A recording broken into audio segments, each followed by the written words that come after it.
We wake up connected. Before our eyes fully adjust to the morning light, before we even sit up, our hands reach for something. Not water, not a window, not another human being, a screen. Overnight, the world has been waiting for us. Messages, updates, news, notifications, reminders. A quiet pressure to catch up with everything we missed while we were asleep. And so the day begins, not with intention, but with reaction. This is not an accident.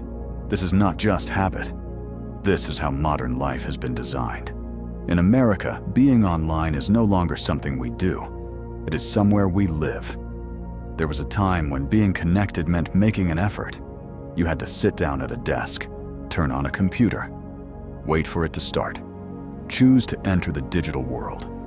Now there is no entering, there is no leaving. The digital world is simply always there, in your pocket, on your wrist, in your car, on your television, at work, at home, even in moments that once belonged only to silence. We don't log on anymore. We exist inside it. And slowly, without noticing, the line between life and connection disappeared. Americans didn't become constantly online because they wanted to. They became constantly online because everything around them moved there first. Work moved online. Shopping moved online. Banking moved online. Friendships moved online. Entertainment moved online. Even rest moved online.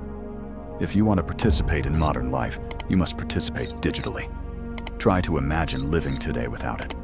No navigation apps, no online schedules, no digital payments, no email, no group chats, no streaming, no remote access, no instant answers. It would feel like being locked out of your own society. So people stay connected, not because they are addicted, but because disconnection now comes with consequences. And this is where something subtle begins to change. When connection becomes constant, attention becomes fragmented. A mind that was once allowed to focus on one thing now splits itself into dozens of invisible directions. A conversation interrupted by a vibration, a quiet moment filled by checking something quickly, a task performed alongside 5 others, a meal eaten while scrolling, a break that never actually feels like a break. Nothing fully begins, nothing fully ends. There is always something else arriving, always another notification, always another update, always another reason to look down. The human brain was never designed for this level of interruption. For most of history, attention was tied to survival. You focused on what was in front of you. You completed one thing before moving to the next. You rested when the day was done.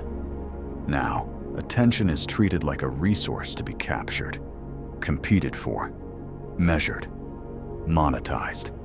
Entire industries exist to keep people engaged for just a little longer.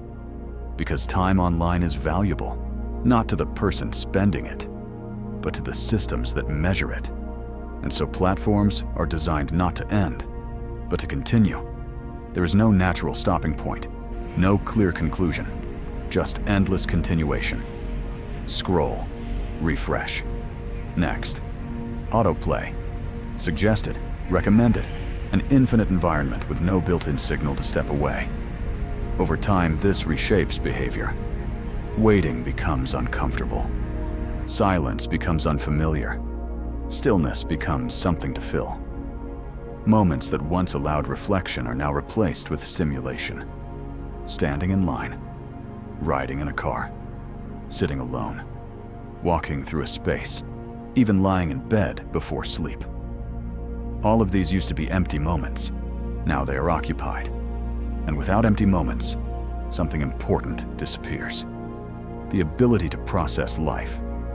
When the mind is never given space, it cannot organize thoughts. It cannot settle emotions. It cannot fully recover. It simply keeps moving, always slightly alert, always slightly engaged, always slightly tired. This is why so many people feel exhausted without understanding why. They are not physically overworked. They are mentally uninterrupted. Constant connection doesn't just take time, it takes closure. Every notification is a small, open loop. Every message invites a response. Every headline asks for attention.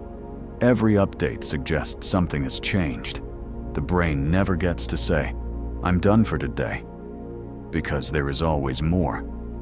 And in a culture that values productivity, responsiveness, and speed, being always available becomes a silent expectation.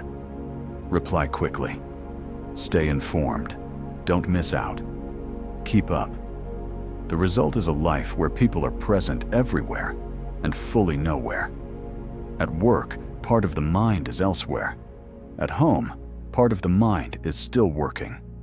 During rest, part of the mind is anticipating the next alert. Connection promised efficiency, but it delivered permanence. There is no off switch for a world that never pauses. And yet, this condition feels normal now, because an entire generation grew into it together. When everyone is always online, no one questions it. It becomes culture. But something deeper is being traded. Attention, patience, boredom, solitude. These used to be natural parts of being human. Now they are rare experiences.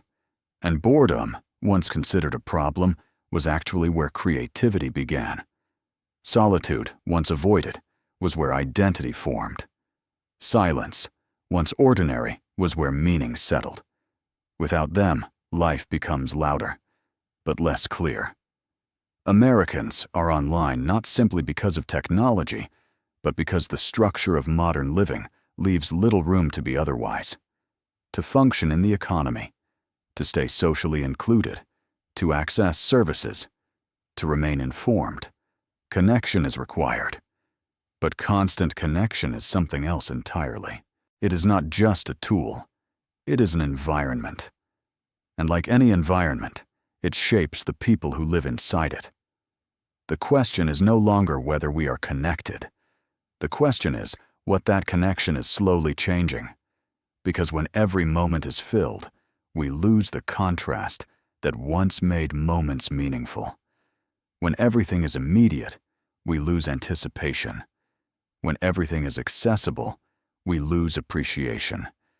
And when we are always online, we forget what it felt like to be fully present in just one place. Modern connection solved many problems. It made life faster, easier, more efficient.